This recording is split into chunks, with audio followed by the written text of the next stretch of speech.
नमस्कार फ्रेंड्स, मैं आपको बिजली विभाग का टेक्नीशियन ग्रेड 3 करस्पॉन्डिंग क्लर्क और स्टोर असिस्टेंट का जो डॉक्यूमेंट प्रोसेस में भी डिले हो रहा है और उसका जो वेटिंग लिस्ट नहीं निकल रहा है उसके बारे में मैं आपको जानकारी शेयर करने जा रहा हूं। सबसे पहले मैं आपको जानकारी शेयर कर देता हूं बिजली विभाग का कि आपका जो डॉक्यूमेंट प्रोसेस है इसमें और डिले होगा और जितना डॉक्यूमेंट प्रोसेस में टाइम लगेगा उतना वेटिंग लिस्ट निकालने का प्रोबेबिलिटी बहुत ज़्यादा बढ़ जाएगी फ्रेंड्स, क्योंकि अभी स्टूडेंट लोग इसके लिए इंतज़ार नहीं करेंगे।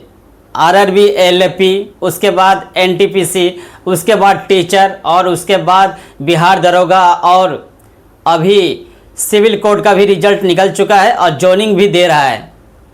तो जो स्टूडेंट बिजली विभाग का टेक्नीशियन ग्रेड 3 3165 और करस्पॉन्डिंग क्लर्क में और स्टोर असिस्टेंट में जो 1000 पोस्ट थी, इट मीन्स 4 से 4500 जो पोस्ट में जॉइनिंग देने वाले हैं वो डिले हो रहा है बिजली विभाग का।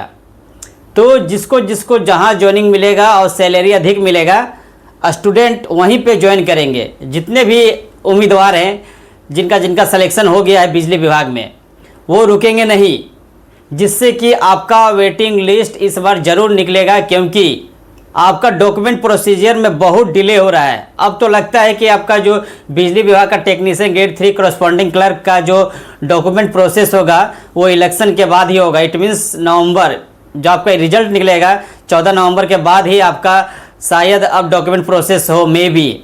इससे बेनिफिट है वेटिंग लिस्ट वाले के लिए, क्योंकि इससे पहले ही जो सिविल कोर्ट है, उसके बाद टीचर और उसके बाद बिहार दरोगा सभी में ज्वाइनिंग मिलने वाला है और कुछ में तो सभी में ज्वाइनिंग मिल चुका है दोस्तों। तो जब कोई भी एस्पिरेंट जब एक जॉब पकड़ लेंगे और उनका सैलरी 30-35 हज़ार रहेगा तो क्यों टेक्नीशियन ग्रेड 3 में और करस्पॉन्डिंग क्लर्क और स्टोर असिस्टेंट में 8000 से 9000 इनिशियल पेमेंट में ज्वाइन करेंगे। उनका तो सक्सेस भी होगा बिहार दरोगा में, रेलवे, एलएपी में, तो ऑटोमेटिक सी बात है फ्रेंड्स। तो फ्रेंड्स मैं आपको कहना चाहता हूं जितना भी स्टूडेंट्स है वेटिंग लिस्ट वाले जो अभी तक बिजली विभाग का वेटिंग लिस्ट का इंतजार कर रहे हैं, आप लोग अपना आवाज़ उठाइए, हम आपके हेल्प के लिए ही, और हम भी चाहते हैं कि आपका वेटिंग लिस्ट निकले। और आप इस वीडियो को ज़्यादा से ज़्यादा शेयर करें जिससे कि बहुत सारे लोगों के पास जाए और मेरी आवाज़ आपका आवाज़ बनकर बिजली विभाग के पास पहुँचे। जितना का सिलेक्शन मिस हुआ है 0.1, 0.2 के कारण, 1 नंबर के कारण, आप लोग को मैं कहना चाहता हूं, आप जितने भी कैंडिडेट हैं आप लोग वेट करें इसका। आप लोग अपना आवाज़ उठाइए बिजली विभाग के साइट पे और जो उसके एचआर हैं उनके वेबसाइट पे जाके, उनके पेज पे जाके आप अपना सिर्फ कमेंट करिए। आपको घर बैठे बैठे करना है, कहीं भी आपको जाने की ज़रूरत नहीं है। आप अपना अधिकार का यूज़ करिए। और अभी तो इंटरनेट का ज़माना है, ट्विटर, फेसबुक, इंस्टाग्राम, सभी बिजली विभाग के साइट पर अपना मैसेज शेयर करिए। ऑटोमेटिक सी बात है कि जितने भी एस्पिरेंट हैं जो ज्वाइन कर लेंगे कहीं और तो इसमें सीट खाली रह जाएगा। हमें तो लगता है कि डॉक्यूमेंट प्रोसीजर में भी 200 से 300 कैंडिडेट नहीं पहुंचेंगे डॉक्यूमेंट प्रोसीजर के लिए, क्योंकि वो पहले ही कहीं और ज्वाइनिंग कर लेंगे। अभी जो सिविल कोड आया है तो ऑटोमेटिक 20% स्टूडेंट ज्वाइनिंग उसी में करेंगे, इसमें क्यों आएंगे? तो ऑटोमेटिक से बात है कि आपका वेटिंग लिस्ट तो निकलना ही चाहिए, क्योंकि आपका जो सीट है मैक्सिमम 500 से लेकर मिनिमम 200 सीट खाली रहेगा। तो ये बिजली विभाग का रिस्पॉन्सिबिलिटी है कि इस वैकेंट सीट को इसी बार भरे, ना कि इस साल का जो निकला हुआ था वैकेंसी वो अगले साल को भरे और अगले साल का पिछले साल करे। ऐसा नहीं होना चाहिए। और अपग्रेड सिस्टम चल रहा है। अब पहले ज़माना नहीं रहा कि जो स्टेप है प्रोसेस स्टेप बाय स्टेप होता था, डिले होता था। अब इंटरनेट का ज़माना है। बिजली विभाग को कुछ भी नहीं करना है, उनको सिर्फ एक नोटिस निकाल देना है कि हाँ इतना सीट खाली है, तो वेटिंग प्रोसीजर के लिए आ सकते हैं। और मैं बिजली विभाग के एचआर को भी कहना चाहता हूँ और उनके जितने भी कर्मचारी हैं जो इसका सिलेक्शन प्रोसीजर में रहते हैं, उनका भी रिस्पॉन्सिबिलिटी बनता है कि अगर सीट वैकेंट रहता है या कोई भी कैंडिडेट जिनका सिलेक्शन नहीं लेना है या जिनका डॉक्यूमेंट प्रोसीजर में रिजेक्ट होते हैं, उनके जगह पर जिनका 0.1 और 0.2 के कारण मिस हुआ है सिलेक्शन, जो वेटिंग लिस्ट में है, उन्हें बुलाया जाए और उनका सिलेक्शन किया जाए, क्योंकि उसमें वेटिंग लिस्ट वाले का कोई भी गलती नहीं है। ये सरासर बिजली विभाग का धांधली है और कुछ भी नहीं। जिस तरह से प्रीवियस जेईसी, जेई सभी का रिजल्ट का प्रोसीजर कर दिया है, लेकिन आपका स्टोर असिस्टेंट, करस्पॉन्डिंग क्लर्क और टेक्नीशियन ग्रेड 3 इसमें तो धांधली किया ही गया है। बहुत सारे स्टूडेंट का रो मार्क्स 75 था, उनका कंफर्म था ज्वाइनिंग होगा, लेकिन उनका मार्क्स को घटा दिया गया, 1-2 नंबर से मिस हो गए उनका सिलेक्शन। तो कम से कम आप उनके स्कोर पे सिलेक्शन नहीं दे रहे, तो वेटिंग लिस्ट जो निकला है, वेटिंग लिस्ट तो आपको निकालना चाहिए जो सीट आपका वैकेंट रहेगा। जितने भी वेटिंग लिस्ट का इंतजार कर रहे हैं फ्रेंड्स, मैं आपके साथ हूँ, मैं आपका आवाज़ हूँ, मैं आपके लिए आवाज़ उठाऊँगा। और अभी जो छठ पूजा है और दिवाली है, तो इस कारण से बिजली विभाग का भी कहना है कि रिजल्ट नहीं निकलेगा, तो इससे आप वेटिंग लिस्ट वाले को बेनिफिट है।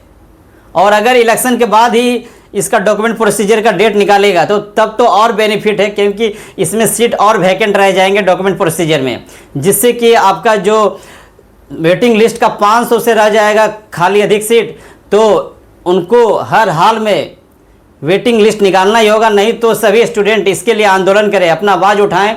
तो बिजली विभाग का हार्ड डिसीजन है, इसके प्रति आप लोग एक्शन लें। ये आप लोग का भी रिस्पॉन्सिबिलिटी है कि आपको अपना बात ऊपर लाना होगा और अपनी बात को रखना होगा।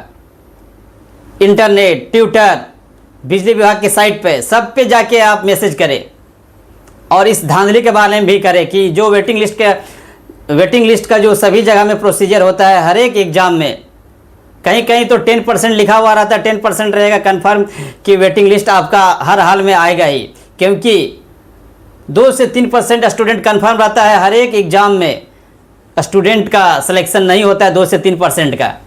अभी देखिए, अभी जो RRB NTPC ग्रेजुएशन टायर 2 का रिजल्ट आया है, तो टायर 1 में 1,21,931 स्टूडेंट का एग्ज़ाम होना था, लेकिन उसमें 95% स्टूडेंट एग्ज़ाम दिए। इट मीन्स 5% स्टूडेंट एग्ज़ाम नहीं दे पाए टायर 2 का। इसी तरह से इसमें भी कन्फर्म है बिजली विभाग का टेक्नीशियन ग्रेड 3, उसके बाद करस्पॉन्डिंग क्लर्क और स्टोर असिस्टेंट में फ्रेंड्स आपका वेटिंग लिस्ट निकलना चाहिए और निकालेगा हर हाल में बिजली विभाग। अगर वेटिंग लिस्ट नहीं निकालता है फ्रेंड्स और सीट वैकेंट रहता है, तो आप इसके लिए केस भी कर सकते हैं। ये आपका अधिकार है, क्योंकि आपका 0.1 और 0.2 के कारण सिलेक्शन नहीं हुआ है। कोई छोटी मोटी बात नहीं है। आपने अपने टैलेंट से ये स्कोर लाया था। अब आपका अगर लाइफ 0.1 और 0.2 के कारण मिस हो जाएगा तो आपके लिए इंसाफ नहीं है ये। चूँकि करस्पॉन्डिंग क्लर्क और टेक्नीशियन ग्रेड 3 सभी मिला के 4,500 सीट की बहाली है, तो इसमें आपका टोटल मिला के 500 सीट कन्फर्म है, खाली रहेगा फ्रेंड्स। आप लिख लीजिए और आप लोग रेडी रहें, आपका भी लाइफ बदलेगा। जिनका 0.1, 0.2 1 नंबर के कारण सिलेक्शन नहीं हुआ है, हम आपका आवाज़ को उठाएंगे पूरा सोशल मीडिया पे, और हो सके तो इस वीडियो को आप शेयर करें, जिससे कि ये वीडियो सभी के पास पहुँचे। और हमारे चैनल को सब्सक्राइब करें। जितना भी आपको मैं वीडियो बताऊंगा बिजली विभाग के बारे में, आपको नोटिफिकेशन इसका जाएगा। और आपको मैं बताना चाहता हूं कि जो पटना में चाणक्य सर है, वो भी आपके लिए आवाज़ उठा रहे हैं वेटिंग लिस्ट के धांधली के बारे में, और उनका भी कहना है कि आपका वेटिंग लिस्ट हर हाल में निकलना चाहिए। और मेरा भी यही मानना है कि आपका हर हाल में वेटिंग लिस्ट निकलना ही चाहिए, क्योंकि ये आपका अधिकार है और आपके साथ ये अन्याय कभी नहीं कर सकता है बिजली विभाग दोस्तों। और फ्रेंड्स, आप लोग जिनका सिलेक्शन हुआ, ये कन्फर्म रखिए कि आप लोग का रिजल्ट में कोई भी दिक्कत नहीं होगा। आपके रिजल्ट में कोई भी दिक्कत नहीं होगा। जिनका टेक्नीशियन ग्रेड 3 और उसके बाद करस्पॉन्डिंग क्लर्क का स्टोर असिस्टेंट में सिलेक्शन हुआ है, उनका कोई भी दिक्कत नहीं होगा। दिक्कत की बात यहाँ नहीं है, सीट जो वैकेंट रहेगा उसके बारे में बात हो रही है। उसमें फिलअप किया जाए जिसका वेटिंग लिस्ट में नाम आएगा, बस। और कुछ भी नहीं चाहिए स्टूडेंट को। फेयर रिजल्ट होना चाहिए और रिजल्ट नीट एंड क्लीन होना चाहिए। कोई भी धांधली नहीं होना चाहिए, और किसी भी लाइफ के प्रति, किसी भी कैंडिडेट के लाइफ के प्रति, क्योंकि अगर ये जॉब किसी को भी, एक कैंडिडेट को भी मिलता है, उसका लाइफ बन जाएगा। और गर्ल्स में खासकर अगर किसी एक गर्ल्स का जॉब होता है तो उसका परिवार का पूरा लाइफ सुधर जाता है, उसके बाल बच्चे का लाइफ बन जाता है। ये बिजली विभाग को हर हाल में वेटिंग लिस्ट निकालना ही होगा। हम आपके साथ हैं और आपका आवाज़ हम लोगों तक पहुंचाएंगे फ्रेंड्स।